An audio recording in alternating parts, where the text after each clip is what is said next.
मैं आज अपना प्रवचन फिर श्री कृष्ण उपनिषद से प्रारंभ कर रहा हूं। कल भी मैंने उसी उपनिषद से बात कही थी और आज भी वेद व्यास ने जिन उपनिषदों का संग्रह किया, संकलन किया, उसी में से श्लोक को आपके सामने उद्धृत कर रहा हूं। पूर्णं सदैवं विजयं च देवं देव्यो सदा ज्ञानमृतं वदेव मृतवत्स पुत्रं भवतां च तुल्यं विजयं सदैवं श्रवतां सदैव। और वेद व्यास ने इस श्लोक में ये बात कही है कि मनुष्य का अर्थ है मृत, मरा हुआ।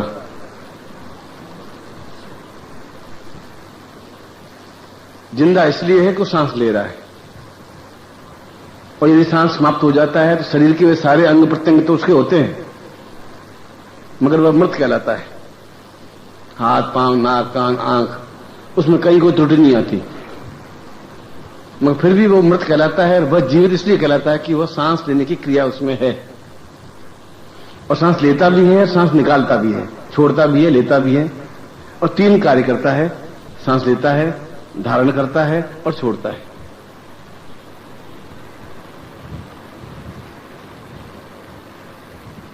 और ऐसा वेद व्यास ने मनुष्य को मृत क्यों कहा? क्या सांस लेने या नहीं लेने से ही व्यक्ति जीवित या मृत हो जाता है? मृत व्यक्ति वे हैं जिनमें हौसला नहीं है, हिम्मत नहीं है, साहस नहीं है, क्षमता नहीं है, और संकटों से मुकाबला करने की क्षमता नहीं है। वे मृत हैं।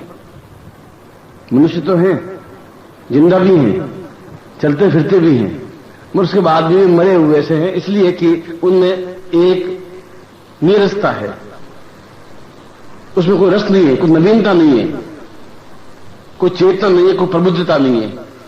और यदि जीवन में संकट नहीं है, बाधाएं नहीं है, अड़चने नहीं है, कठिनाइयां नहीं है, तो मनुष्य जीवन हो ही नहीं सकता। मनुष्य जीवन उसको कहते हैं कि हर पग पर प्रॉब्लम्स आए, समस्या आए, और हम उस पर विजय प्राप्त करें, वह जीवित मनुष्य रह सकता है।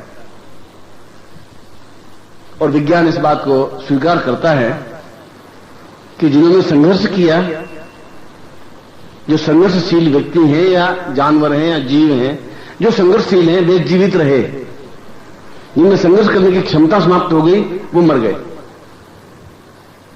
एक डायनासोर, आपने बीच में काफी ओल्ला सुना था कि डायनासोर संसार का सबसे बड़ा लंबा प्राणी था, जो समुद्र में रहता था, बहुत लंबा प्राणी। मगरमच्छ और व्हेल मछली तो उसके सामने एक बिल्कुल तुच्छ थे, और एक फिल्म भी बनी थी डायनासोर पर। आज से 10,000 साल पहले डायनासोर की मृत्यु हो गई, और एक भी अस्तित्व नहीं रहा, एक भी डायनासोर नहीं रहा। क्यों नहीं रहा? इतना बड़ा लंबा चौड़ा प्राणी है, तुम्हारे जैसे कम से कम 500 आदमी उसके मुंह में आ सके, वह जीवित नहीं रहेगा, और आप जीवित हैं। इसका क्या कारण रहा? वो जीवित क्यों नहीं रहा? और आपको मालूम होना चाहिए कि मेढक 30,000 वर्ष पहले भी मेढक था, आज भी जीवित है। सबसे पुराने जो जलचर हैं या जमीन पर चलने वाले, रेंगने वाले जीव हैं, या जिनको पक्षी कहें या पशु कहें या जलचर कहें या नभचर कहें या भूमिचर कहें, केवल दो व्यक्ति हैं जो पिछले 30,000 वर्षों से हमारे बीच में हैं। एक तो काकरोच, एक मेढक। बाकी सब जातियां धीरे धीरे नष्ट होती गई, बदलती गई, परिवर्तित होती गई, पर दोनों ने आज भी वही है जो आज से 30,000, बहुत बड़ी उम्र है 30,000, और 30,000 वर्षों से वे जीवित हैं। ऐसा क्यों है? ऐसा इसलिए है कि वो प्रत्येक परिस्थितियों में जीवित रहने की क्षमता रखते हैं। वो, यदि आपने देखा होगा कि बरसात जब समाप्त हो जाती, बरसात में मेढक उस पानी में तैरते हैं और आवाज करते हैं। बरसात जब क्षमता समाप्त हो जाती है बरसात, तो किसी खोखले पत्थर में वह मेढक घुस जाता है और उसके ऊपर एक परत आ जाती है, चाहे वायु की परत हो चाहे रेत की परत हो। यदि आप 4 घंटा बाहर बैठ जाएं तो आपके ऊपर भी रेत की परत छा जाएगी। और यदि आप कुर्ता पहन करके और चांदनी चौक में निकल जाएं तो चांदनी चौक आपके ऊपर एक अंधेरे की, धुएं की, रेत की परत छा जाएगी। और यदि 5 दिन तक आप चलेंगे तो आपके शरीर पर मैल की परत चढ़ जाएगी। और अगर 10 दिन स्नान नहीं करें तो आपके शरीर पर मैल इतना चढ़ जाएगा कि आपको 4 बार साबुन लगाना पड़ेगा। आपने चढ़ाया नहीं उस मैल को, मैल चढ़ा, उस कपड़े पर भी चढ़ा, मगर वे 6 महीने उस पत्थर में रहते हैं जहां बाहर से ऑक्सीजन मिलती नहीं, और उसके बाद में जीवित रहते हैं। तो जो व्यक्ति 6 महीने बिना ऑक्सीजन के जिंदा रह सकता है वो मर नहीं सकता, क्योंकि उनमें संघर्ष करने की क्षमता है, एक पावर है, एक ताकत है कि यह मेरे लिए बहुत कठिनाईपूर्ण जीवन है, चिंतन है। और कठिनाईपूर्ण होते हुए भी वे जीवित रहने की एक आत्मबल, एक क्षमता रखते हैं। इसलिए मेढक जीवित है, इसलिए कॉकरोच जीवित है, इसलिए ऊंट जीवित है कि वो 30 दिन तक बिना पानी के भी जिंदा रह सकता है। हम और तुम नहीं रह सकते।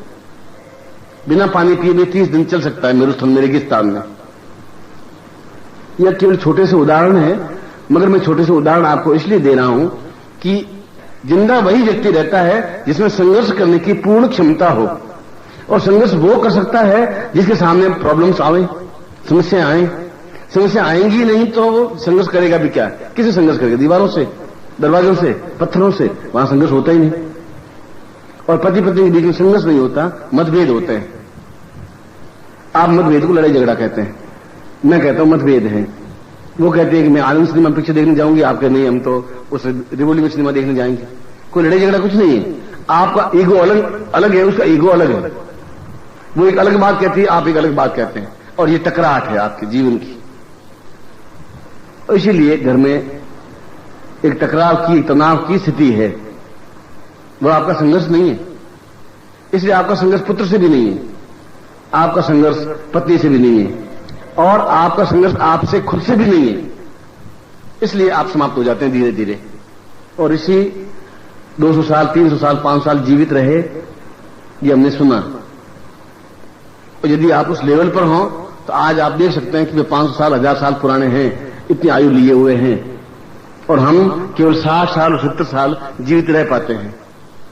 ऐसा क्यों हो रहा है कि हम 60 साल में मर जाते हैं, 70 साल में मर जाते हैं? बहुत मुश्किल से गिन करके आप 80 साल की उम्र का 2-4 व्यक्ति मुझे दिल्ली में दिखाएंगे। 100 साल होते हैं तो पूरा भारत सरकार उसका अभिनंदन करती है, तिलक करती है गुलजार नंदा का, कि साहब 100वां साल इन्होंने शुरू कर दिया। कि 100वां साल प्राप्त करना बहुत महान घटना है।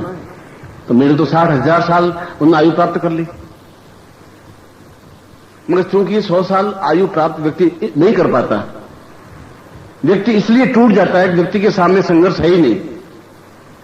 और संघर्ष नहीं है तो व्यक्ति का जीवन एक रस हो जाता है, और जहां एक रास्ता है वह जीवन मृत्यु है। आप उठे, स्नान किया, पैंट पहनी, कुर्ता पहना, नाश्ता किया, टिफिन हाथ में लिया, ऑफिस चले गए। फिर ऑफिस से वापस आए, 2 पत्नी की झीझी सुनी, 2 पत्नी को सुनाई, खाना खा गया, सो गए। 30 दिन में ऐसा ही होता है। संडे के अलावा ऐसा ही होता है। संडे में आप ये है कि आज संडे मूड है, चलो 8 बजे अखबार पढ़ेंगे, और फिर पढ़े रहते हैं, और फिर थोड़ा बेड टी पी लेते हैं, और फिर जीवन वैसा बीत जाता है। अगले संडे भी ऐसा ही होता है। आपको उसमें प्रॉब्लम आई, कोई तकलीफ आई, कोई तनाव आया, कोई समस्या आई, ऐसा कि कल क्या होगा, 1 घंटे पर बाद क्या होगा, किसी ने तलवार लेके आपके सिर पे रखी, तो बंदूक की गोली लेके आपके सामने खड़ा हुआ ही नहीं। आप इसे बचते रहे। बचना धर्म है आपका, मैं भी मानता हूं। जरूरी नहीं कि आप एक राइफल के सामने खड़े हो जाए कि गुरुजी ने कहा कि मैं संघर्ष करूंगा।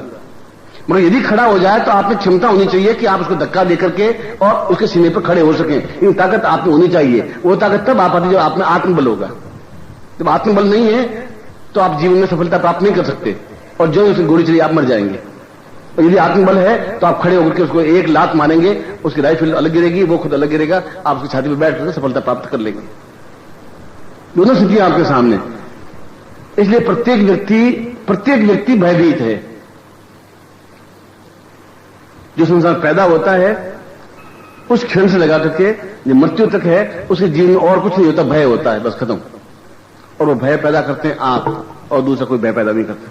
मां बाप पैदा करते हैं उसके मन में कि बाहर मत जाना, सड़क पर एक्सीडेंट हो जाएगा, और स्कूल से सीधे 6 बजे घर आ जाना, एक्सीडेंट हो जाएगा, और ये तुम मत खाना, इससे तकलीफ हो जाएगी।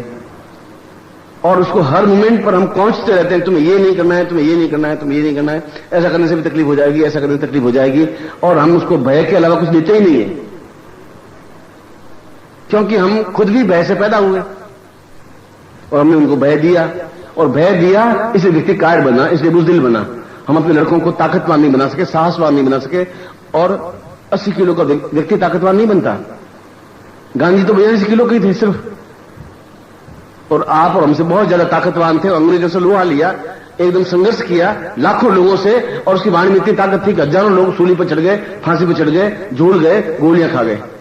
आपके कहने से एक व्यक्ति भी गोली नहीं खाएगा, आप कहने से एक व्यक्ति भी संघर्ष नहीं करेगा, आप कहने से एक व्यक्ति भी कॉलेज छोड़ करके सड़क पर नहीं उतरेगा, आप कहने से एक व्यक्ति भी अपनी पत्नी को छोड़ करके जेल में नहीं जाएगा। फिर आप में और उस व्यक्ति में डिफरेंस क्या था?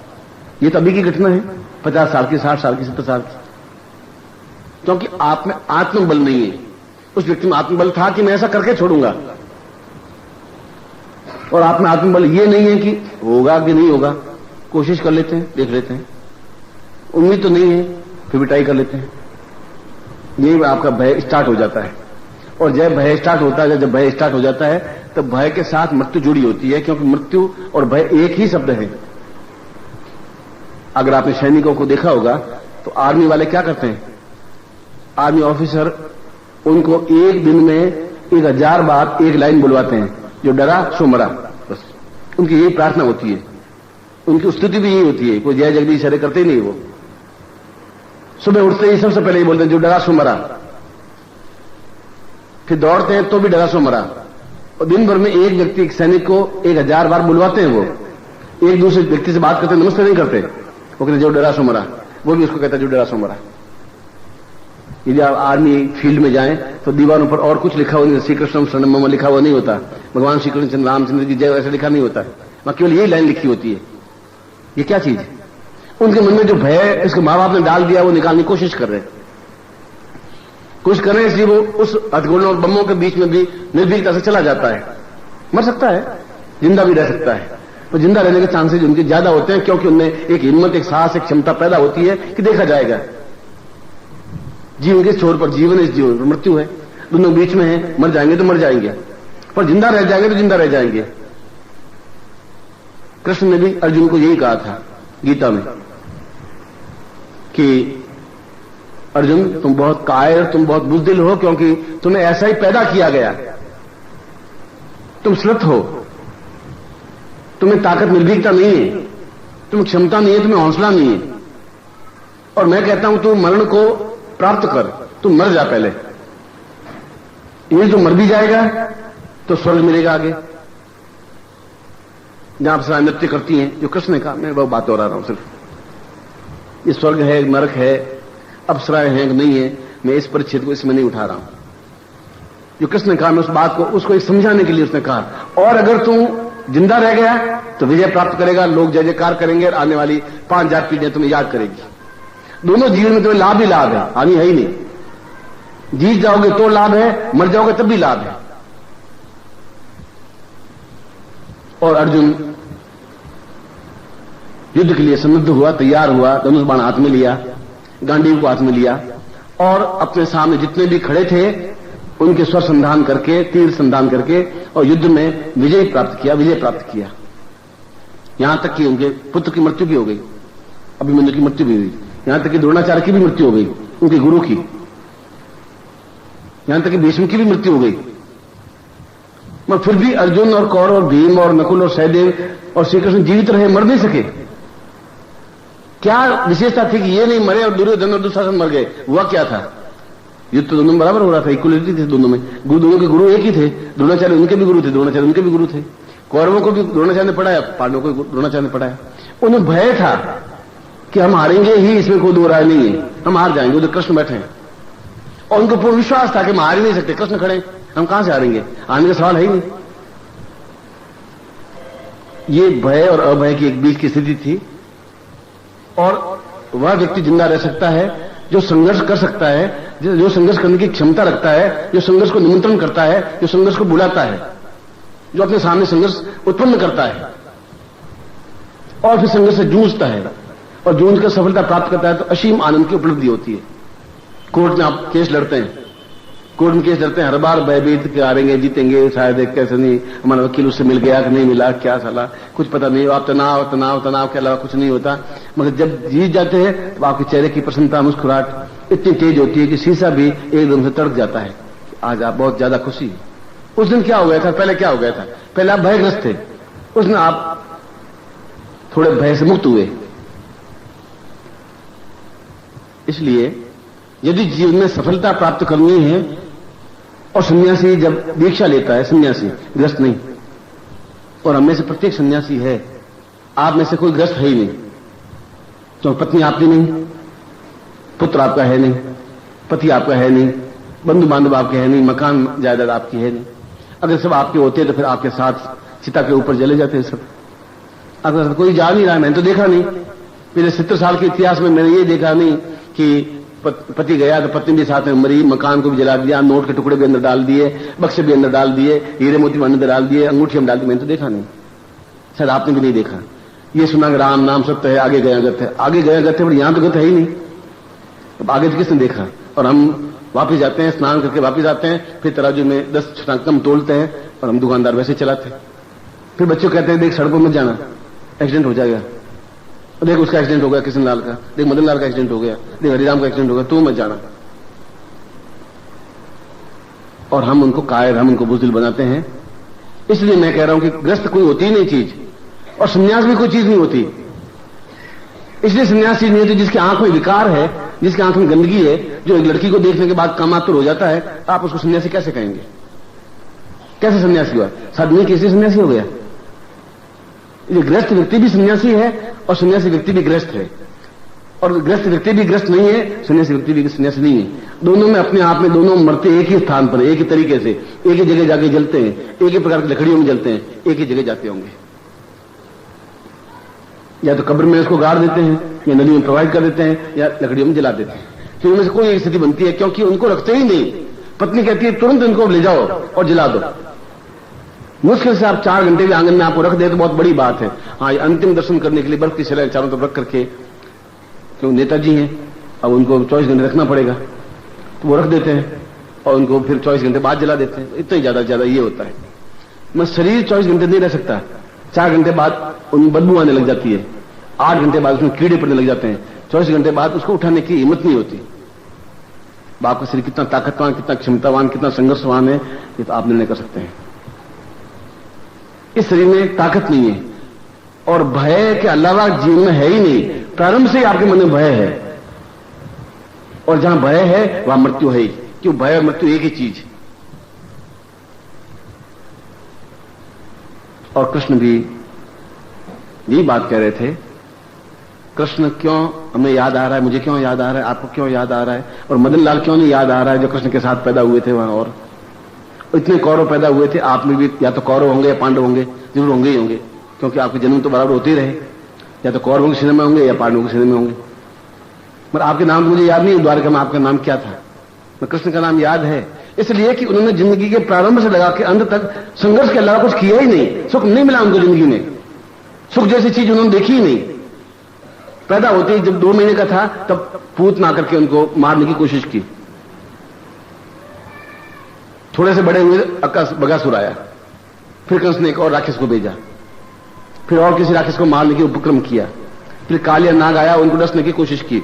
आप मुझे बताइए जिंदगी के प्रारंभ से लेकर अंत तक कृष्ण को कौन सा सुख मिला? एक दिन भी, एक मिनट भी। मगर कहां अविजित हुए, हारे कहां पर? एक बार भी हारे नहीं, विजय हुए उन सारे संघर्षों का सामना करते हुए। इसलिए कृष्ण याद आ रहे हैं, इसलिए मदन लाल याद नहीं आ रहा है, इसलिए यमराज याद नहीं आ रहा है। और राम ने कहां सुख देखा मुझे बता दीजिए, एक दिन भी सुख देख लिया मुझे बता दीजिए, एक दिन भी। पत्नी और जंगल में, वनवास में जंगल भटके, एक राजा के बेटे होकर के भटके, पिता का दाह संस्कार नहीं कर सके, भाइयों के साथ षड्यंत्र में शामिल होना पड़ा उनको, क्योंकि कहीं ने षड्यंत्र किया कि भरत किसी प्रकार राजगद्दी पर बैठ जाए, और वो षड्यंत्र उसमें भी चलते थे, आज भी चलते हैं। और संघर्ष के अलावा राम को देखा ही नहीं, इसलिए राम याद आ रहे हैं हमें। मेरा प्रश्न कहने का यह है कि यदि हमें जीवन में संघर्ष नहीं है तो हम मृत्यु युक्त हैं।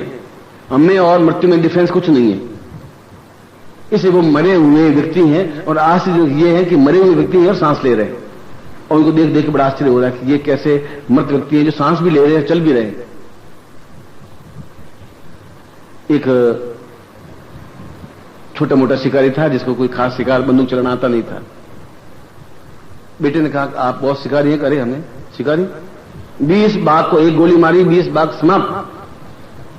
शेर का शिकार करना आप सीखे तो मुझसे सीखे। तो बेटा समझता क्या है, मैं बहुत बड़ा बहादुर हूं। उसने कहा पिता चलिए तालाब किनारे गए, यहीं घूमते घामते ऊपर एक चील उड़ रही थी, एक कौवा उड़ रहा था। उनका आप बाघ को मार दिया तो कौवे को भी मार सकते हैं बंदूक की गोली से, 2 मिनट का काम। बंदूक की गोली चलाई, कौवा अपनी जगह उड़ा, बंदूक अपनी गोली चली। उनका कि कौवा तो मरा नहीं। उसने कहा यही तो विशेषता है कि गोली चलने के बाद भी जिंदा है। आप देखिए, ताकत देखिए, गोली चलाई, लगी उसको, फिर उड़ता रहा। ये मनतंत्र है, तुम नहीं समझ पाओगे। ये साधना है। ये अपने बेटे को बुलावे में डालने की एक झूठ प्रक्रिया थी, उसको भयभीत करने की प्रक्रिया थी, उसको और गुमराह करने की प्रक्रिया थी। मैं खुद तो गुमराह था ही, बेटे को भी गुमराह कर दिया। और हम जीवन में, आप जब मेरे पास आते हैं, आप में से अधिकांश मेरे पास आते हैं, तो एक ही बात कहते हैं, बहुत तनाव है, बहुत दुख है, परेशानी है, बेटी कहना मानती नहीं, मेरा बेटा कहना मानता नहीं, मैं बीमार हूं, मेरी तकलीफ ये है, और शायद आप इसके अलावा कोई बात करते ही नहीं है। और मैं समझता हूं कि ये कितना आश्चर्यजनक व्यक्ति है कि जिंदा है, मरा हुआ व्यक्ति तो है, और सांस भी ले रहा है और बात भी कर रहा है। ऐसे व्यक्ति इस पृथ्वी पर ही मिल सकते हैं, हर जगह नहीं मिलते। क्योंकि भय, निर्भय जो है वह जीवन की श्रेष्ठता है, सत्यता है, प्रामाणिकता है। और वे व्यक्ति जिंदा रहे, वे पशु जिंदा रहे, वे पक्षी जिंदा रहे, वे कीट पतंग जिंदा रहे, वे नवचर और जलचर जिंदा रहे, जिन्होंने संघर्ष करने की क्षमता रखी, जो संघर्ष करते रहे, स्ट्रगल करते रहे। और आप टालते रहते हैं, ये भी प्रॉब्लम नहीं आए, अमृतसर को जाना नहीं है, गुरुद्वारा में माथा टेकना नहीं है, क्योंकि कभी कुछ भी AK राइफल बन जाएगी। और मैं आपको विश्वास दिलाता हूं कि AK राइफल की गोली आपके लिए अभी बनी नहीं है। जो कारखाने बनी नहीं तो आपको लगेगी कहां से? आप पहले से डर रहे हैं। गोली बनेगी, फिर AK राइफल में जाएगी, फिर आपकी लगेगी, तब देख लेंगे। अभी आप काहे के लिए परेशान हो रहे हो, अभी क्यों तनावग्रस्त हो रहे हो? मगर नहीं, अमृतसर के ऊपर टिकना ही नहीं हमें तो सीधा जम्मू तवी में जाना है तो जम्मू तक ही जाएंगे, बीच में रुकना ही नहीं। अमृतसर आते ही बिल्कुल दुबक करके बैठ जाएंगे, दूर से मत्था टेक देंगे वहां से गुरुदेव ग्रंथ को। मैं ऐसा नहीं कह रहा हूं कि हमें जाना ही चाहिए, ऐसा नहीं कह रहा हूं। मैं ऐसा नहीं कह रहा हूं आपको नहीं जाना चाहिए। मैं ऐसा कह रहा हूं कि आपके मन में ये भय है, ये मिटाना चाहिए आपके मन में।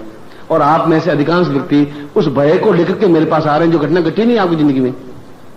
जो लड़का बिगड़ेगा तो बिगड़ेगा। अब आज से आप तनाव में है कि लड़का बिगड़ रहा है, लड़का बिगड़ रहा है। 6 बजे आना चाहिए, 6:30 बजे आता है, और पैंट पहनना चाहिए, जीन पहनता है, और कहना नहीं मानता। अब आप सोच लीजिए क्या करता है। और मेरी बेटी रोज 5 बजे छुट्टी होती है, 7 बजे आती है, और उसकी आंखें कह रही है कि वो ठीक नहीं है, कहीं गड़बड़ जरूर है। अब गुरुजी आपको सोच लीजिए, अब गुरुजी क्या सोचेंगे? बेटी तुम्हारी 5 बजे 7 बजे आ रही है, अब गुरुजी बैठे बैठे क्या करेंगे? गुरुजी आप ठीक कर लीजिए। इसलिए यह स्थिति आपका मुझे कहना स्वाभाविक है। इसलिए विश्वास है कि गुरुजी हैं और मेरी समस्या को दूर करेंगे, और समस्या को दूर दैविक सहायता के माध्यम से की जा सकती है। जहां दैविक बल हो, मनुष्य के बल से नहीं, जहां देवताओं का बल हमारे साथ में हो, तो हम सफलता प्राप्त कर सकते हैं, निर्भीक बन सकते हैं, युद्ध कर सकते हैं, पूर्णता प्राप्त कर सकते हैं, धनवान बन सकते हैं, जीवन में सब कुछ प्राप्त कर सकते हैं जो हम जीवन में चाहते हैं। हम जीवन धन चाहते हैं, और मैं कहता हूं आपको धनवान होना चाहिए। मैं कहता हूं इतना अधिक होना चाहिए कि आप गिनते गिनते थक जाएं। मैं बुद्ध नहीं हूं कि आपको कहूं नहीं, बुद्धम शरणम गच्छामि, संगम शरणम गच्छामि, धम्मम शरणम गच्छामि, बेचारे कुछ नहीं पहनना चाहिए। न मैं महावीर स्वामियों के ये कपड़े लंगोट भी खोल देनी चाहिए। बिल्कुल, मैं तो आपको सलाह ऐसे नहीं दे रहा हूं। मैं कह रहा हूं आपके पास बहुत मकान होने चाहिए, वैभव होनी चाहिए, ऊंची से ऊंची गाड़ी होनी चाहिए, धनवान होना चाहिए, क्योंकि आप मेरे शिष्य हैं। धन होना चाहिए, यश होना चाहिए, मान पद प्रतिष्ठा ऐश्वर्य होना चाहिए, और वह सब कुछ दैविक बल से प्राप्त हो सकता है, आपके प्रयत्नों से प्राप्त नहीं हो सकता। और आपके प्रयत्नों से प्राप्त होता है तो अब तक आप सब कुछ करोड़पति होते आप में से। तो प्रयत्न करने को रखते ही नहीं, दिन भर परिश्रम करते रहते हैं, प्रत्येक प्रकार से प्रयत्न करते, छल बल ताकत युक्ति चतुराई, चालाकी, धूर्तता, मक्कारी, समझदारी, कोई चीज छोड़ते नहीं है आप। मैं उसके बावजूद भी उतनी तकलीफ में बने रहते हैं आप, चाहे आप फाइनेंशियली हो, चाहे पुत्र के हिसाब से, चाहे पुत्र के हिसाब से, चाहे पत्नी के हिसाब से। जिसको शादी करके लाए वही आपके कंट्रोल में नहीं है। डेटिंग वेटिंग करके लाए होंगे, बगीचे में गए होंगे, 2-4 महीने डेटिंग की होगी, उसको आपने परखा होगा, वो आपको परखी होगी, और घर आती लड़ाई झगड़ा शुरू, जिंदगी में लड़ाई झगड़ा चल रहा है आपका। ये क्या हुआ, क्या कैसे हो गया? इसलिए कि वह भी भयभीत है कि अगर ये मर गया तो मैं जिंदगी कैसे रहूंगी। कुछ साला ने मकान भी नहीं बने अभी तक, तो किराए के मकान में रह रहा है और मरेगा जरूर ये, तो फिर मैं कहां जाऊंगी, क्या गड़बड़ होगी, तो मैं करूंगी क्या? वो भयभीत इसलिए है। उसने कहा कभी मकान तो बनाओ, और रहने के लिए कोई स्थान भी नहीं है, तुम कैसे आदमी हो? लोगों ने देखो मकान बना, मदन लाल ने बना दी, तुमने कुछ नहीं बनाया नहीं। वो भयभीत आपसे नहीं है, वो भयभीत आने वाली स्थिति से है। इसलिए पति भी भयभीत है कि अगर बीमार पड़ गई तो अस्पताल भर्ती करना पड़ेगा, डॉक्टर की फीस साली 1200 रुपए, 1200 रुपए सारी फीस, फिर दवाएं, सारे क्या करें? हम उसको बहकाते रहते हैं, कोई बीमारी नहीं है, कोई तकलीफ नहीं है, चिंता है, छोटी मोटी बुखार है, ये तो आता ही रहता है, और मर भी जाएगी तो कोई सा प्रलय नहीं होगा, मैं तुम्हें विश्वास दिलाता हूं, मैं दूसरी शादी नहीं करूंगा, बस अब भरोसा रख तुम मेरे ऊपर। ये पत्नी मरने लगी तो उस पति का हाथ पकड़ के कहा कि देखना अब मर जाऊंगी, घंटा 1.5 घंटे से ज्यादा जिंदा नहीं रह पाऊंगी ना, मुझे लग रहा है कि अंतिम सांस तेरी गुड़कने लग गई है, तो अब तुम मर जाएगी ऐसा लग रहा है, और अभी तक उम्र तेरी 40-42 साल की तो हो गई। उसने कहा आप मेरा कहना मानेंगे? उसने कहा तेरी अंतिम इच्छा है, जरूर पूरी करूंगा। उसने कहा कि आप दूसरी शादी कर लेना, बच्चे छोटे हैं,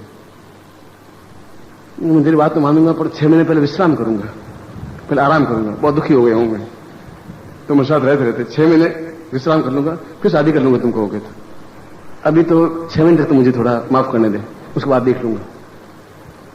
आपको सोचिए कि पति कितना दुखी तकलीफदायक है, और आपने कितना कौंच करके उसको भयभीत कर दिया है, आप सोच लीजिए, और उसने भी आपको उतना ही भयभीत कर दिया है, और आप दोनों मिलकर बेटे को कर दिया है। मैं सारी भय पर ये घटना नहीं कह रहा हूं, मैं ये कह रहा हूं कि निर्भय हो जाते पुत्र, निर्भय हो जाते सदा। जो निर्भय होता है वह जीवित हो सकता है, और निर्भय तब हो सकता है जब आपके सामने संघर्ष आएंगे, और संघर्ष तब आएंगे जब आप बुलाएंगे संघर्ष को। टेंस आए, परेशानी आए, बाधाएं आए, अड़चने आए, कठिनाइयां आए, और जीवन में आप विजयी हो, सफलता प्राप्त कर सके और सफल हो, और नहीं है तो आप गुरु के पास जाएं और बताइए कौन सी साधना है, कौन सी तरकीब है, कौन सा मंत्र है, दैनिक बल हम कहां से प्राप्त करें जिसके माध्यम से हम प्राप्त कर सकते हैं। आप किसी के ड्राइवर हैं, किसी का नौकर हैं, और 3000 रुपये 8-10 हजार तनख्वाह ले रहे हैं, आप ले रहे हैं तोताराम जी से। तोताराम जी क्या महान हो गए? इसलिए महान हो गए उनके पास 1 लाख रुपए है, आपके पास नहीं है, बस इतना डिफरेंस तो है, इसलिए तोताराम जी से ले रहे हैं। आप हरिराम जी से ले नहीं रहे, जिसका और खाने की रोटी नहीं, वो कहां से देगा? तो उस देवता से हम प्राप्त कर पाएंगे जिस देवता के पास वह शक्ति है।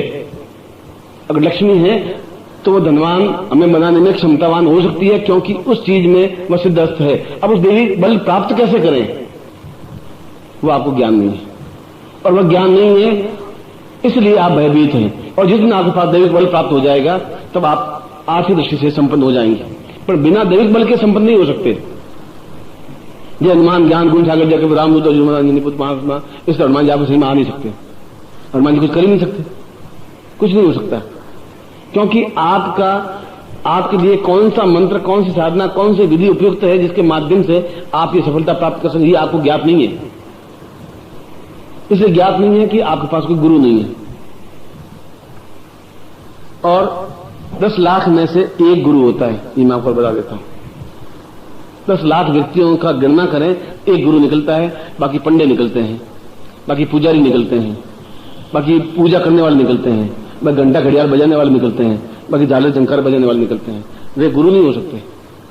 और थोके भाव लेने तो आप मथुरा चले जाइए, हरिद्वार चले जाइए, और गाड़ी से उतरिए आप, 500 एकदम पंडित धोती पहने हुए आपके हम घेर लेंगे आपको, चाहे वो गुरु हैं।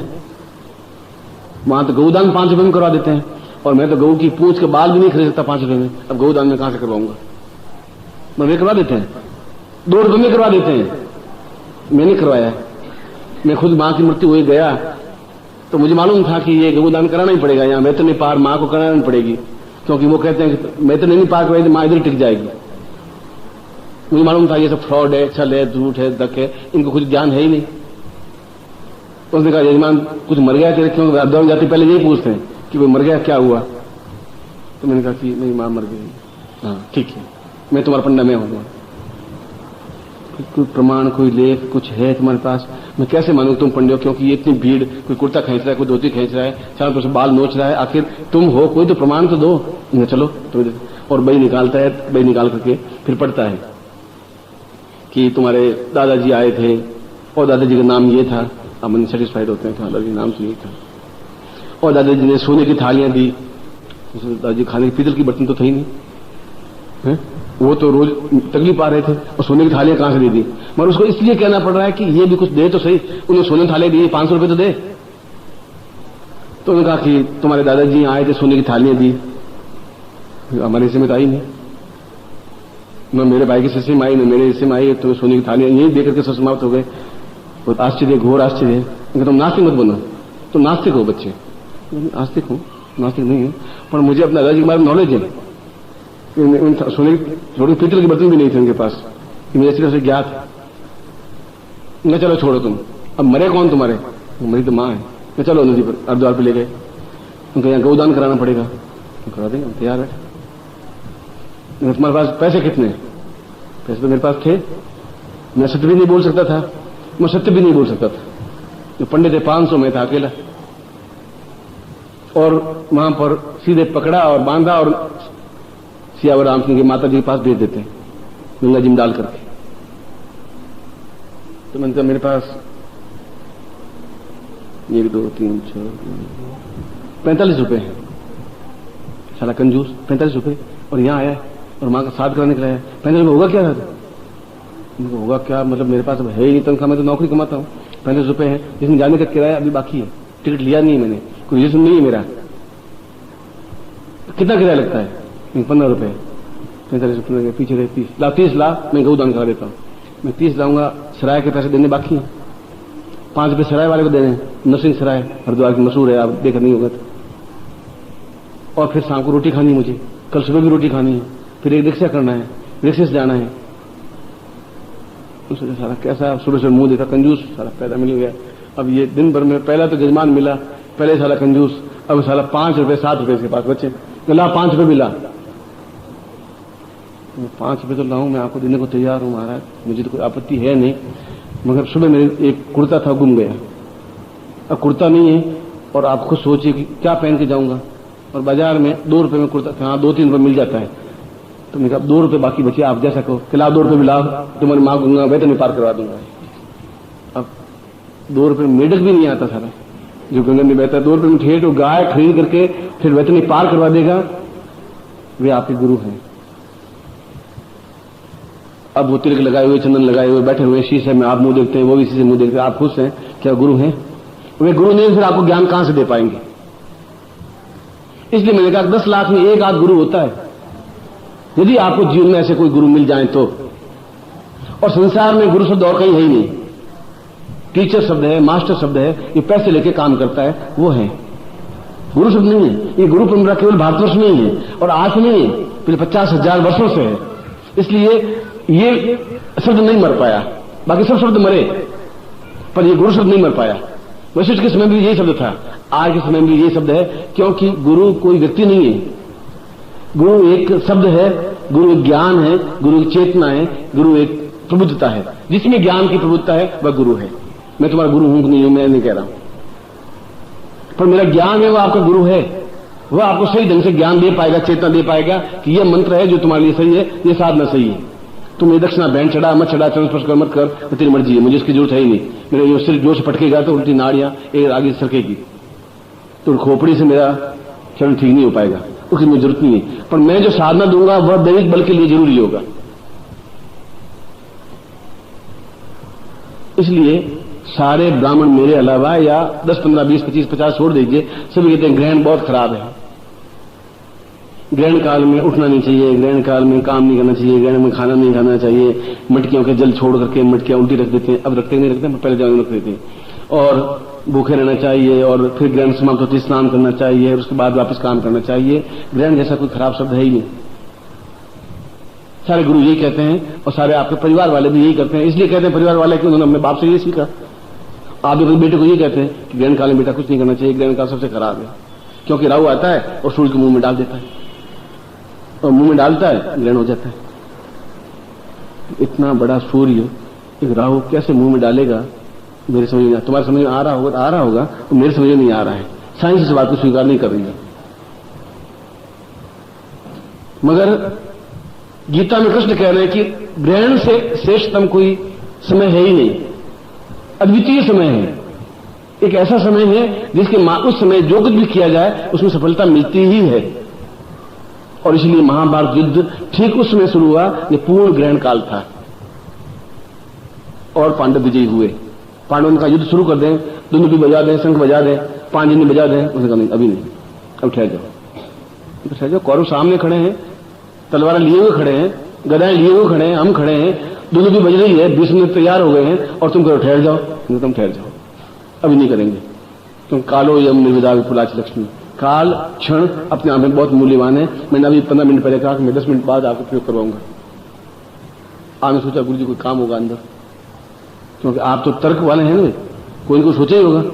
अब मेरे अंदर कोई कमी था नहीं, बैठा रहा 10 मिनट, पर 10 मिनट बाद इसलिए आया कि वह समय उपयुक्त हो जहां आपको लाभ मिल सके। इसलिए राम रावण युद्ध हुआ, तभी जो राम ने जब तीर संधान किया, जो ही तीर उठाया तो हनुमान ने कहा कि महाराज ठहर जाएगी, युद्ध का बिल्कुल ठीक समय नहीं आया है। युद्ध काल में अगर विजय प्राप्त करना है तो आपको रुकना पड़ेगा।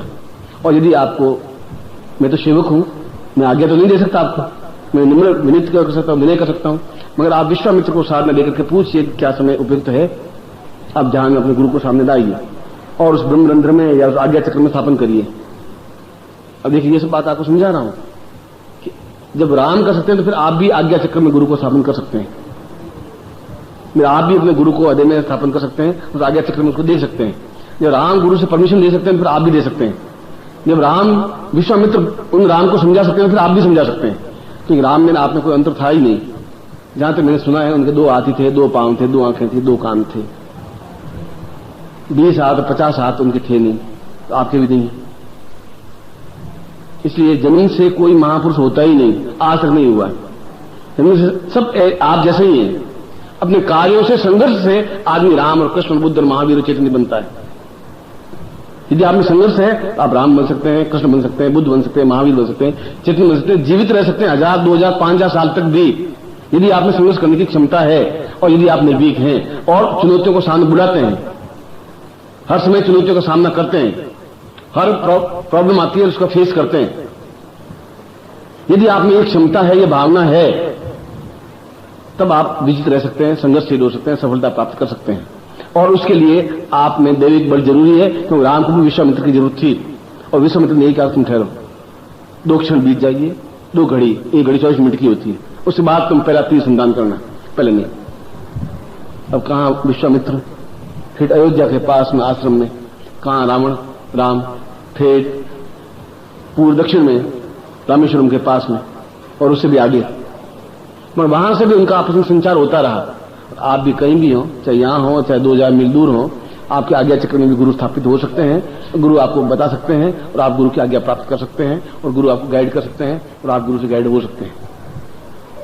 यदि आपका गुरु से अटैचमेंट है, यदि आपको विश्वास है, और जिस प्रकार उसमें विश्वास है ठीक उसी प्रकार साधना में विश्वास है, तो देवता भी आपको सफलता दे सकते हैं। कुल मिलाकर के मेरे कहने का तात्पर्य है कि आज ग्रहण काल है और आज ग्रहण काल में वे सब साधनाएं, बस सब विजय, कल मैंने कहा था विजय प्रयोग करवाऊंगा।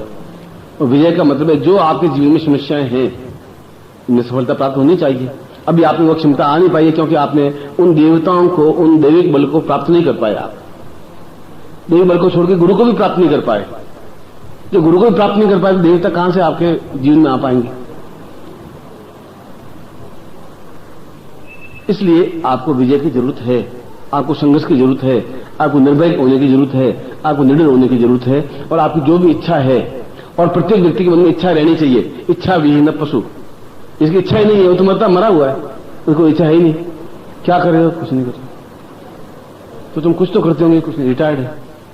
रिटायर्ड फिर करते क्या हो? नोवा टाइम्स का अक्षर पढ़ते हैं बैठे बैठे। सुबह नोवा टाइम्स देते हैं, 12 बजे नोवा टाइम्स पढ़ते रहते हैं, फिर 9 से लगा के लास्ट में तक, फिर अखबार रख देते हैं, फिर बहू आती खाना खा लो, बना दिया है तो खाना खा लेते हैं, फिर आकर के वापस सो जाते हैं 2 घंटे, फिर शाम को दूसरा कोई अखबार शांति टाइम्स आता है वो पढ़ते हैं, फिर आकर वापस सो जाते हैं। तो कुछ है ही नहीं, काम ही नहीं है, कुछ कर ही नहीं सकते, वो है ही नहीं, क्षमता नहीं है, संघर्ष करने की भावना है ही नहीं, इच्छा ही नहीं है। और जब इच्छा नहीं होती तो आदमी मर जाता है, जिंदा भी मर जाता है। वो आदमी मरा हुआ है तो नोट टाइम्स पढ़ा रहता है, सन टाइम्स पढ़ा रहता है, उसमें इच्छा है ही नहीं, क्षमता नहीं है, ताकत नहीं है, साहस नहीं है, प्रबुद्धता नहीं है, चेतना नहीं है। और मैं ये कह रहा था कि आप में विपत्ति आए, सन्यासी को जब दीक्षा दी जाती तो कहा जाता है जा मर जा, ये आशीर्वाद है तो सुखी रहे, संपन्न रहे, सफल हो, ऐसे आशीर्वाद नहीं देते हैं। ये सन्यासी को दीक्षा देते हैं तुम मर जा। आज तक तुम्हारे अंदर जितना डर था, भय था, समस्याएं थी, बाधाएं थी, मैं आज मार देता हूं तुम्हें, नया जन्म देता हूं, आज नया तरह सन्यासी है, आज बिल्कुल नई चेतना दे रहा हूं, आज नवीन तरीके से तुम्हें काम करना है। इस सन्यासी को सबसे पहले गुरु जब भी दीक्षा देता है तो अंत में यह कहता है कि जा मृत्यु को प्राप्त हो जाए। और आप सुनेंगे तो कमाल गुरु जी, और अच्छा आशीर्वाद देना चाहिए, लखपति बने, करोड़पति बने, शादी हो, और कहते हैं तुम मर जा। मर जाने का मतलब है तुम्हारा आज तक का जीवन जितना डरपोक था, गठिया था, गया बीता था, वो समाप्त हो जाए और आप नए मनुष्य के रूप में जन्म ले सकें। आज से आप नए बन सकें, नवीनता का प्रारंभ हो सके, नवीनता का संचार हो सके, और वापस जो सूर्य पर ग्रहण लग गया है आपके ऊपर भी ग्रहण लग गया है, भय का, डर का, चिंता का, तकलीफ का, बाधाओं का, अड़चनों का, कठिनाइयों का, वह दूर हो सके और सूर्य की भांति वापस चमक सके, रोशनी कर सके, पूरे संसार में आपका नाम हो सके। ऐसा तब हो सकेगा जब, मैं फिर वापस कह रहा हूं कि जब आपके पास दैविक बल होगा। दैविक बल तब प्राप्त हो पाएगा जब आप गुरु के सानिध्य में होंगे। गुरु के सानिध्य तब हो पाएगा जब गुरु का आप पर विश्वास हो पाएगा, और गुरु का विश्वास तब हो पाएगा जब आप गुरु पर पूर्ण विश्वास दे पाएंगे। मुझे पढ़ने पर विश्वास नहीं रहा, मुझे मालूम था ये फ्रॉड है, और तुमको मेरे पर विश्वास है, मुझे आप पर विश्वास है, तो मैं आपको 15 मिनट सीख रहा हूं, 2 मिनट में आपको प्रयोग कर समाप्त कर लेता। मगर मैं ये चाहता नहीं था, मैं कहता कि जो कुछ मुझे देना है आपको देना ही है, ये मेरा धर्म है, ये मेरा कर्तव्य है। इसलिए जीवन में आप संघर्षशील बने, ग्रहण का मतलब ये, और विजयी बने। आज जो प्रयोग करवा रहा हूं विजयी बने, और मैं कह रहा हूं आपके पास इच्छाएं होनी चाहिए, रोज नई इच्छाएं पैदा होनी चाहिए, और प्रत्येक इच्छा पर विजय प्राप्त करें आप। 1 दिन होगी, 2 महीने में होगी, 2 साल में होगी, 15 दिन में होगी, मगर विजय प्राप्त आपका होना ही चाहिए। जहां भी कृष्ण है वहां विजय है, ऐसा गीता में कहा गया है। ये था माम प्रवृत्तां सत्य बजाम्य हम, जहां कृष्ण है, जहां पार्थ है, वहां विजय है ही, और विजय हो ही नहीं सकती। जहां आप है वहां विजय प्राप्त होगी ही होगी, क्योंकि आपके हृदय में एक भय का संचार मिटेगा, एक गुरु प्राप्त होगा, एक सानिध्य प्राप्त होगा, एक दैविक बल प्राप्त हो पाएगा। वो आपको समझा पाएगा कि आपका जीवन क्यों बना है, वो आपको समझा पाएगा आपके लिए कौन सी साधना जरूरी है, और इसके लिए दोनों के बीच में एक एग्रीमेंट होना चाहिए विश्वास का, क्योंकि ये चीज तर्क की नहीं है, ये चीज श्रद्धा की है। तर्क से तो न मैं आपसे जीत सकता, न आप जीत सकते। मैं कहता हूं सफेद है, 20 लोग कहेंगे तब भी कहेंगे तुम्हारा बीज तुम कहते हो, मैं तो कहता हूं पीला है। इसलिए ये चीज तर्क की नहीं है, ये श्रद्धा की है, क्योंकि आपने जब मान लिया कि ये सत्य बोल रहा है और मेरा हितचिंतक है, तो फिर आपको विश्वास कर देना पड़ेगा। आप शादी करके आते हैं और उस अनजान लड़की से, जिसको आपने जिंदगी में देखा नहीं, और 17 साल की लड़की, और पहली बार आपके घर में आती है, उससे कोई परिचित नहीं है, अभी कोई कांटेक्ट भी नहीं हो पाया, और चाबी एकदम आप संदूक की चाबी उसको दे देते हैं कि इसमें पैसे वैसे पड़े, चाबी तेरे पास है। ये क्या है? आप पड़ोसी को देते हैं, उसको देते हैं, क्यों दे देते हैं? आपको विश्वास है कि ये पैसे बर्बाद नहीं करेगी, विश्वास एक क्षण में पैदा हो गया। और जहां अविश्वास होगा वहां चाबी आपको लपेटे, रात को भी तकिए के नीचे नहीं रखेंगे, यही लपेटे रखेंगे आप। इसलिए विश्वास गुरु के प्रति होना चाहिए, अपने आप पर होना चाहिए, संघर्षशील होना चाहिए, और ये ग्रहण काल इसलिए है कि आप पूर्ण सफलता प्राप्त कर सकें और निश्चय ही सफलता प्राप्त कर सकें। ऐसा मैं आशीर्वाद देता हुआ यह प्रयोग संपन्न करवाऊंगा, इसको विजय प्रयोग कहते हैं। अब आप हाथ जोड़ लीजिए और गणपति को स्मरण करिए। विघ्नेश्वराय वरदाय सुरप्रियाय लंबोदराय सकलाय जगदिताय नागाननास्तिभूषिताय गौरीसुताय गणनाथ नमो नमस्ते। भक्तात्नासन पराय गणेश्वराय सर्वेश्वराय सबुदाय सुरेश्वराय विद्याधराय विदिताय च वामनाय भक्त प्रसन्न वरदाय नमो नमस्ते। नमस्ते ब्रह्मरूपाय विष्णुरूपाय नमः। नमस्ते रुद्ररूपाय कलिरूपाय नमः। विश्वरूपस्य रूपाय नमस्ते ब्रह्मचारिणे भक्त प्रियाय देवाय नमस्ते विनायक। लंबोदर नमस्तभ्यं सततं मोदक प्रिय निर्विघ्नं कुरु मे देव सर्वकार्येषु सिद्धः। श्रीमन्मः गणाधिपति नमः। लक्ष्मीनारायणाभ्यां नमः। उमामहेश्वराभ्यां नमः। शचिपुरंदराभ्यां नमः। मातृपितृ चरणकमलेभ्यो नमः। इष्ट देवताभ्यो नमः। कुल देवताभ्यो नमः। ग्राम देवताभ्यो नमः। स्थान देवताभ्यो नमः। वासुदेवताभ्यो नमः। वाणीभ्यां नमः। सर्वेभ्यो देवेभ्यो नमः। सर्वेभ्यो ब्राह्मणेभ्यो नमो नमः। तत्रादु संकल्पम कुर्यात्। राइट हैंड दाहिना हाथ, वो हाथ आपका दाहिना है। आप जल लीजिए, नहीं है मान लीजिए कि आपके हाथ में जल है। मान लीजिए कि मैं आपका पिता हूं। मान लीजिए कि ये रात्रि है और आप मेरे सामने बैठे, क्योंकि तत्व मन शिव संकल्प मस्तु, संकल्प होना चाहिए मेरे हाथ में जल है। ओम भारत से बड़े खंडे जमुदी देश हरिमासा के बौद्धा समस्या सुनने को 2054 भाद्रपद मास से कृष्ण पक्षयास्तु अमावस्यायाम सोमवार से सोमवती अमावस्यायाम स्वापतम अर्धरात्रो कल्याण तवसंति राम अमुक का पूर्वात से अमुक गोत्रोत्पन्नो हम। अपना गोत्र या जाति आप उच्चारण करिए। अमुक शर्मा हम नाम बोलिए। ताम पूर्णत्व प्राप्त निमित्तम विजय कालसा ग्रहण काले मम सर्वत्र मनोवांछित कार्य सिद्ध्यर्थम पूर्ण विजय निर्भय निश्चिंत निडर ताम पूर्णत्व प्राप्त निमित्तम सर्व कार्य सफलताम ऐसे साफल्यम प्राप्त है तद्गम संपर्क दे छोड़ दीजिए, जल को छोड़ दीजिए। यज्ञोपवीतम धारयामि नमः, ये सफेद धागा है, इसको यज्ञोपवीत कहते हैं। वो गले में माला की तरफ पहन दीजिए। यज्ञोपवीतम परमपवित्रम प्रजापति दिया सजम पुस्तक आयुष यज्ञोपवीतम तनहियामि तत्रादु स्वस्थ तिलकम कृत्वा। आपका कुमकुम है, अपने लाल पर तिलक करिए। नमो शुद्धताय सहस मूर्ते सहस पादाक्षरुभावे सहस नामनि पुरुषाय शाश्वते सहस कोटि धारणे नमः। हृदयगंधाम पान्तु तत्रादु साम पूर्णत्वम विजय काल प्राप्ताय सा एतोस्मानं शक्तिकलं तम सा दीर्घा मंत्र सिद्धि पूर्वा सा विजय यंत्रम प्रारभ्यते सा कृतव्यम समृद्धे। आपका एक यंत्र है, उस यंत्र को अपने हाथ में ले लीजिए, लेफ्ट हैंड में, बाएं हाथ में। वो आपका बाएं हाथ है, बाएं हाथ से उसके ऊपर बंद कर दीजिए। इसको संपुट कहते हैं। और संपुट कहते हैं अंगूठे से अंगूठा, उंगली से उंगली को मिलाने का संपुट कहते हैं। ऐसा नहीं, ये सम, ये पुट। और मैं आपके नाम से इसको सिद्ध कर रहा हूं। तो प्रत्येक व्यक्ति अलग अलग है और आपके नाम से, आपकी गोत्र से, आपकी जाति से, आपकी क्रिया से आपके लिए इस यंत्र को सिद्ध कर रहा हूं, जिससे कि वह आपके लिए सफलतादायक हो। ये ट्यूबलाइट जल रही है और मेरे यहां कोई डायनेमिक लगा हुआ नहीं है, पर भाखड़ा नांगल से सीधी बिजली आ रही है, ट्यूबलाइट जल रही है और मैं आपके यंत्र को उतना ही सिद्ध कर रहा हूं जितना ही लाइट जल रही है। इस यंत्र में भी उतनी क्षमता होती है यदि सही ढंग से प्राण प्रतिष्ठा की जाए। ओम ताम यतोस्मानं शक्तिकलांताम दीर्घोषा चित्तम पूर्णातोस्मानं शक्तिकलांताम परिपूर्णायाम अथोस्मानं सा सिद्धिते पूर्वासा सत्यम दीर्घ अथोस्मानं सति पूर्वासा चित्तम परिपूर्णातोस्मानं सा दीर्घाम अमुक गोत्रोत्पन्नो हम। अपना गोत्र जाति कुछ बोलिए। अमुक शर्मा हम नाम बोलिए।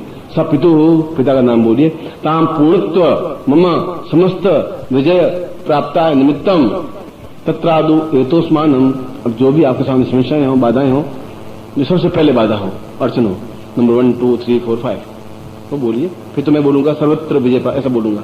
मगर किसी सामने कोई प्रॉब्लम पहले है, आप पहले ऐसा बोलिए। 5 प्रॉब्लम्स आपके सामने बोल दीजिए। तत्रादु सा विजय काल प्राप्ता निमित्तम सा शीघ्रातिशीघ्र समस्त मनोकामना सिद्धाय समस्त जीवन पर्यंतम विजय प्राप्ताय एतोस्मानं शक्तिकलांताम शांतां दाम पूर्व में क्रांक क्रांक क्रियतिम गाथा पूर्व एतोस्मानं शांतां पूर्व एतो अंकम चंदंतम पम्यंसम बिंदुवाय मर्दय मर्दय मलय मलय जागृत जागृत त्रोटा त्रोटा दीप्तम दीप्तम पाम पिम पुम पूर्णा खांखी खुंकिता सांशेषो शतसदिमंत्र एंकाश रूपा रिंका क्लिंकारी काम रूप ने बीज रूप नमस्ते चाउंडाम चिन्हगाति च यंकारी वडानि विचिताम देंदुम दर्जले पत्नी वाम व्योम वाग्दिश्री क्रांक क्रिक्रो खालकी देवी सांसुतो मेसुम गुरुम ओंकार रूपिणी जन्यमानि भाम गुरुम राम एतोस्मानं शक्तिकलांताम दीर्घो दीर्घो एतोस्मानं शक्तिकलांताम दीर्घ एतोस्मानं पूर्णता मनोकामना सिद्धाय समस्त जीवन पर्यंतम निर्भय निश्चिंत निडर एतोस्मानं सा पूर्ण सिद्धि प्राप्त निमित्तम देव बलम प्राप्ताय गुरु प्राप्ताय शक्तिकलांताम सा दीर्घो एतोस्मानं शक्तिकलांताम अमुक गोत्रोत्पन्नो हम। अमुक शर्मा हम ताम पूर्णत्व प्राप्ता सा चिंतन कल्याण ताम दीर्घो सा देवी बड़ प्राप्ता निमित्तम सर्व कामना सिद्धाय सा तुभ्यम संपददे। आंख खोल दीजिए, यंत्र को दोनों आंखों से लगा दीजिए और यंत्र को नीचे रख दीजिए दोनों आंखों से।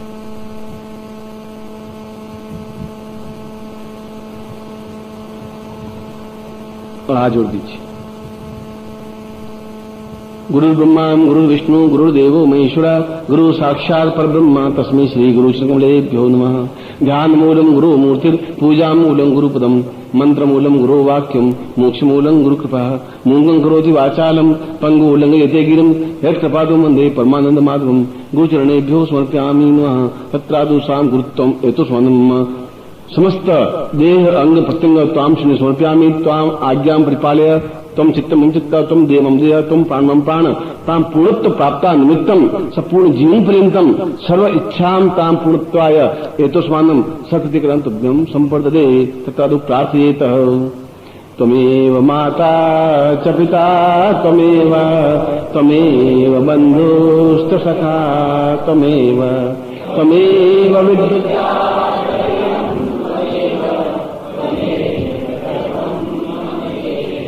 दूसरा फिर बोलिए, त्वमेव माता च पिता त्वमेव त्वमेव बन्धुश्च सखा त्वमेव त्वमेव विद्या द्रविणं त्वमेव त्वमेव।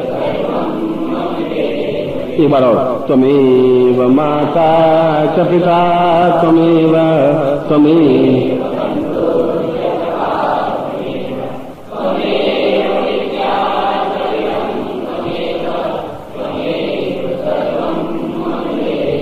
अन्याम पूज्याम सांगाय सपरिवाराय सायुधाय शक्तिकाय पूर्णत्व प्राप्ता निमित्तम आशीर्वादम पठेत। दोनों हाथ खोलिए, मैं आशीर्वाद दे रहा हूँ। मंत्रार्था सफला संतो पूर्णाम सिंधु नोथा सदामना सोस्तु मित्राणाम दिस्त्व यजुर्वेदो यजुर्वेद सामवेदो यथर्णाम ब्रह्म वाक्यस्थान्ति मनन्ति तो शतवान् अक्षतान् प्रस्तुन्तिम गणन्ति येन्द्रा चत्वारो वर्ते लक्ष्मी आयु बुद्धि यशो बलम श्रीर्वचस्मायुष्मारोग्यम मां विधत्मानुं महिते धान्यं धनं पशुपुत्र लाभम सत्संवत्सरम दीर्घमायु। ओम श्री स्थिते लक्ष्मी पत्न्यां बहुरात्रे पार्श्वे नक्षत्राणि रूप व्यातम इष्टं निखाणं निखाण सर्वलोकं मैखाण। अब मैं आपको मंत्र दे रहा हूं और विजय का कोई मंत्र नहीं होता, वह केवल दीक्षा होती है जो मैंने आपको दी है। और गुरु मंत्र जाप आपको करना चाहिए नित्य 4 माला। और गुरु मंत्र है, बोलिए ओम परम तत्वाय नारायणाय गुरुभ्यो नमः। ओम परम तत्वाय नारायणाय गुरुभ्यो नमः। ओम परम तत्वाय नारायणाय गुरुभ्यो नमः। तद गुरु रूपेण त्वाम आशीर्वादम पठेत। आप नित्य सबसे श्रेष्ठ स्फटिक माला होती है, फिर हकीक माला होती है, और हकीक माला नहीं है तो कर माला से। अगर आप हकीक माला नहीं कर सकें, स्फटिक माला नहीं कर सकें तो कर माला है। 108 बार बोलेंगे एक माला कहलाएगी। आपको नित्य 4 माला मंत्र जाप करना चाहिए गुरु मंत्र का, जो मैंने अभी आपको बोला है। यदि आपको याद नहीं हो, या कार्ड है, वो कार्ड आप फ्री ले लें, उस कार्ड के ऊपर गुरु मंत्र लिखा हुआ है। और नित्य नियम पूर्वक सुबह स्नान करके सामने दीपक लगा दें, अगरबत्ती लगा दें, और गुरु चित्र हो, और फिर इस गुरु मंत्र की माला फिर 4 पूर्ण श्रद्धा के साथ में। और नहीं श्रद्धा हो तो उस तस्वीर को बाहर फेंक दें, फिर मंत्र जाप करने से कोई लाभ नहीं हो पाएगा। और ये पक्का विश्वास कर लें कि आज मैं सफल होऊंगा ही। हो सकता है उस दिन सफलता नहीं मिले, दूसरे दिन मिलेगी, दूसरे दिन नहीं मिले 15 दिन बाद मिलेगी, और 15 दिन बाद नहीं मिले आप मेरे पास आ जाए, फिर मैं आपको सहायक बनूंगा, फिर आपको समस्या सुलझाऊंगा। आपकी समस्या कहां है, और जो कुछ मुझमें क्षमता होगी वह क्षमता आपको प्रदान करता हुआ, उस क्षमता को प्रदान करने को शक्तिपात कहते हैं। अपनी शक्ति को ट्रांसफर करने की क्रिया को शक्तिपात कहते हैं। मैं शक्तिपात दूंगा जिससे कि आपका काम इजी हो सके, सरल हो सके, और आप उसमें सफलता प्राप्त कर सकें। एक बात तो यह कि धोती पहने सुबह, और ये दुपट्टा आपको दिया, ये दुपट्टा ओढ़े, फिर सिले हुए वस्त्र नहीं हो, कच्छा और बनियान धोती कुर्ता आप नहीं पहने, उसमें केवल धोती हो, कुर्ता हो, साड़ी हो, महिलाओं के लिए अलग है। फिर गुरु मंत्र का जाप करें 4 माला। सुबह नहीं कर पाए कोई वजह से तो रात्रि को करें। जब भी आपका मन शांत हो उस मंत्र जाप करें। ऐसा शास्त्र में कहीं नहीं लिखा सुबह ही करें, ऐसा शास्त्र में कहीं लिखा नहीं है। सुबह ब्राह्मण जल्दी उठ जाते थे 4 बजे, इसलिए सुबह मंत्र जाप करते थे। अब रात को 1 बजे तो सोते हैं आप, अब 4 बजे उठे कहूं आप उठ नहीं पाएंगे। वह जीवन अलग था, ये जीवन अलग है। जब आपका मन शांत हो, जब आपको लगे कि अब मुझे मंत्र जाप करना चाहिए, तब आप मंत्र जाप करें, मगर उस समय पूर्ण श्रद्धा युक्त करें। मैं एक बार फिर आपको आशीर्वाद देता हूं, आपकी सारी इच्छाएं पूर्ण हो, आप जीवन में सफलता प्राप्त करें, श्रेष्ठता प्राप्त करें, ऐसे ही मैं आपको आशीर्वाद देता हूं। कल्याण कामना करूं।